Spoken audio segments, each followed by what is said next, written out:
నేను మీ బాదంపూడి వెంకటలక్ష్మీ నరసింహమూర్తి ఇరగవరం నుండి ఈరోజు మీ అందరికీ ఒక ఆహార వేదం చెప్దామని మీ ముందుకు వచ్చాను. మీరు చూస్తున్నారు అరటి ముక్కల చక్రాలుగా తరుక్కుని, అరటి పండుని చక్రాలుగా తరుక్కుని నేతిలో వేగించుకున్నా లేక వారి స్థితులను బట్టి నూనెలో వేగించుకున్న ఇబ్బంది లేదు. ఇలా వేగించి వాటిని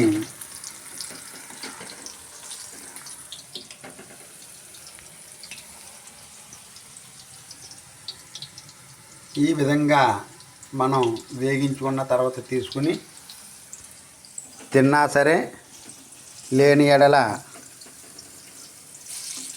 జీలకర్ర కారం జల్లుకి తిన్నా సరే ఆడవారికి సంబంధించి ప్రజరణ దోషాలు తొలుగును.